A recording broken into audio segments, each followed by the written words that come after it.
जोंनि थाखाय मोजां खबर जोंहा 15टा LAC दङ मानाव गेदेर आसामनि chief minister doctor Himanta Biswa शर्माया बुंदों मोनसे LACआव 10,000 खरि लाइमोनफोरनो 2 लाख थाखा होगोन होनदों अब्ला जोङो आसा खालामनो हायो 15टा समष्टियाव जुदि 10,000 खरिब्ला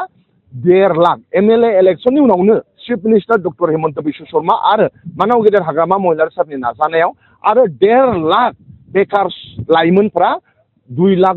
थाखा मोननो थांगासिनो दङ बेनि थाखाय जोबोद मोजां रादाब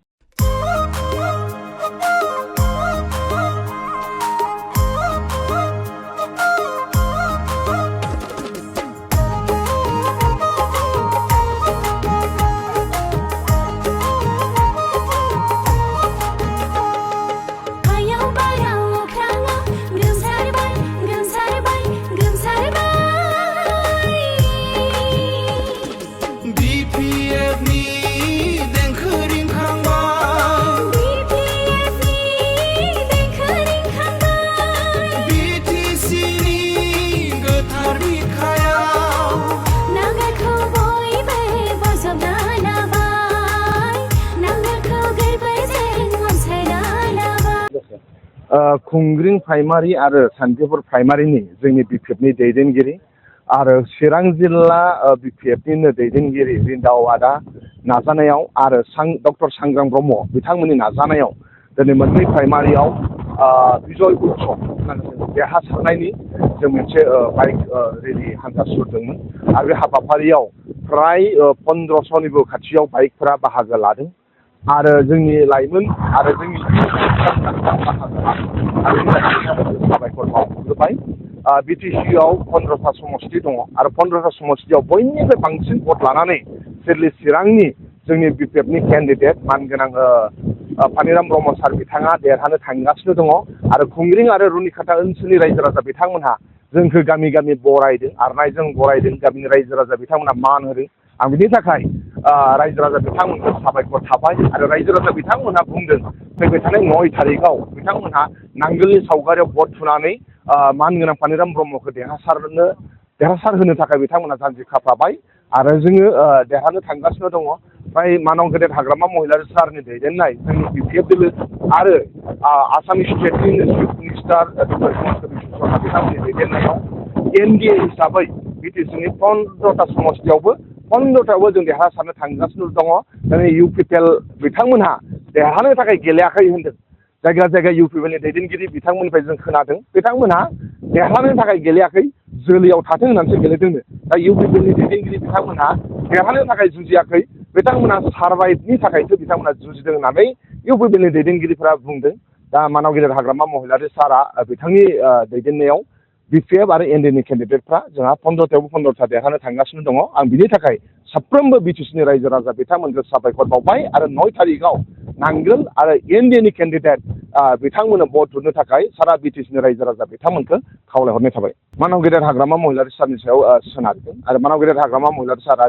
सिगाङाव देरहाग्रोनो हो बेनि उनावनो जोङो गोबां मा होनो बुरजा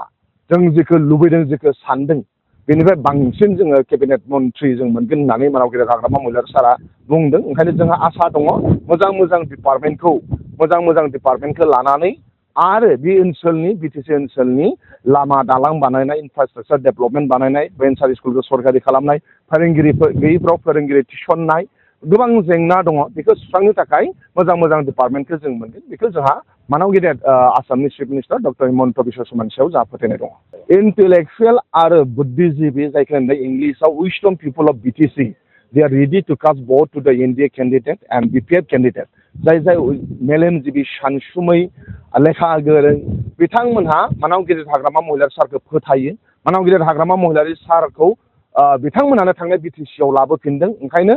जाय बुद्धिजिबि जाय फोरोंगिरि जाय समाजखौ दायित्व लानाय बिथांमोनहा BPFआव आरो NDAनि केन्डिडेटफोरनो भट होनो थाखाय बिथांमोना साखाफारा मानोना जोंनो स्ट्रं मोनसे गभर्नमेन्ट नांगौ गोहो गोरा गभर्नमेन्ट नांगौ जाय जोंनि बे BTC ओनसोलखौ जौगासारनायाव खामानि मावो आरो बे ओनसोलाव बांसिन डेभेलपमेन्टनि खामानि लाबोनो हायो दाखालि बावै गुवाहाटीयाव जेला बागुरुम्बा धौ मोसादों बेखौ सारा मुलुगनि मानसिफोरानो जोंखौ बाख्नायदों दा जोंहा खनसे चान्स मोननायावनो जोंनि जे टेलेन्ट जोंनि जे हारिमुवा अल वर्ल्डआव एक्सेप्टेड बेखौ जोंनि बुद्धिजिबिफ्रा मिथिगौ आरो मानाव गिदिर हाग्रामा महिलारि सारखौ बिटिसिनि बुद्धिजिबि लेखा गोरों साइलेन्ट भटार बिथांमोना फोथायो आरो हाग्रामा महिलारि सारा हि किप हिज वर्ड बे गावनि प्रमिसखौ गाव लाखियो ओंखायनो बिथांखौ मोजां मोनो ओंखायनो मोनफ्रोमबो थाखोनि सुबुंफ्रा फैगौ 9 तारिखआव जोंनि नांगोलनि सावगारियाव बा नांगोलजों सापर्ट होजानाय एनडिएनि केन्डिडेट बिथांमोननो भट होनो थाखाय साखाफारा जाबाय होननानै जोङो आसा खालामो जोंनि बिटिसिआव गोबां दङ दा ओंखायनो जोंनि बिटिसिनि माइनरिटिफ्रा मानाव गिदिर हाग्रामा महिलारि सारखौ मोजां मोनो जोंनि बिटिसिनि माइनरिटिफ्रा हाग्रामा महिलारि सारखौ फोथायनाय दङ ओंखायनो मानाव गिदिर हाग्रामा महिलारि सारा जेरै मा होनो बिटिसि जौगासारनायनि थाखाय स्टेट गभर्नमेन्ट बा सेन्ट्रेल गभर्नमेन्टजों थाफादों दा ओंखायनो बिटिसिनि माइनरिटिफोरा मुस्लिमानो जाथों बेनि ख्रिस्टानानो जाथों मानाव गिदिर हाग्रामा महिलारि सारखौ मोजां मोनो आरो मानाव गिदिर हाग्रामा महिलारि सारखौ बिश्वास खालामनानै बिथांमोनहा एबारनि एमएलए इलेक्सनाव जोङो एनडिएजों थादोंब्लाबो बिथांमोनहा जोंनि बिपिएफआव भट होगोन थांनाय बिटिसिआवबो माइनरिटि बिथांमोनहा जोंनो नांगोलाव भट होदोंमोन एबारबो नांगोलाव भट होगोन बेखौ जोंहा मिजिंथिनाय थाबाय आरो बिटिसिनि माइनरिटि बिथांमोनहा माना गेदेर हाग्रामा महिलारि सार आरो जों बिपिएफ दोलोजोंनो दङ बेखौ थांनाय बिटिसि इलेक्सनाव बिथांमोनहा प्रमान होदों जोंनि थाखाय मोजां खबर जोंहा 15टा एलआइसि दङ मानाव गेदेर आसामनि chief minister doctor Himanta Biswa शर्माया बुंदों मोनसे एलआइसिआव 10,000 खरि लाइमोनफोरनो 2 लाख थाखा होगोन होनदों अब्ला जोङो आसा खालामनो हायो 15टा समस्तियाव जुदि 10,000 खरिब्ला 1.5 लाख एमएलए इलेक्सननि उनावनो chief minister doctor Himanta Biswa Sharma आरो मानाव गेदेर हाग्रामा महिलारि सारनि नाजानायाव आरो 1.5 लाख बेकार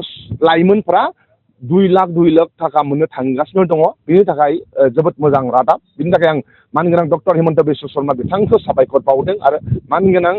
हाग्रामा महिलारि सार बिथांखौ साबायखर बावदों एमएलए इलेक्सननि उनावनो आरो 1.5 लाख जोंनि बिटिसिनि लाइमोनफ्रा 2 लाख थाखा मोननो थांगासिनो दं बे जोंनि थाखाय जोबोद गोजोनथाव खौरां आरो बिटिसिनि इयुथफ्रा जोबोद रंजादों जोबोद खुसियै मानाव गेदेर डक्टर हिमन्त बिश्व शर्मा आरो हाग्रामा महिलारि सार बिथांमोननि फोसावनायखौ बिथांमोना बरायदों थांनाय बाराव बिटिसि इलेक्सनाव जों जेनदोंब्लाबो जों देरहाफिनबाय मानो होनबा जोंनिफ्राय थांनाय जोंनि दैदेनगिरि मानगोनां खाम्फा बरगयारि सारा जोंजों फैबाय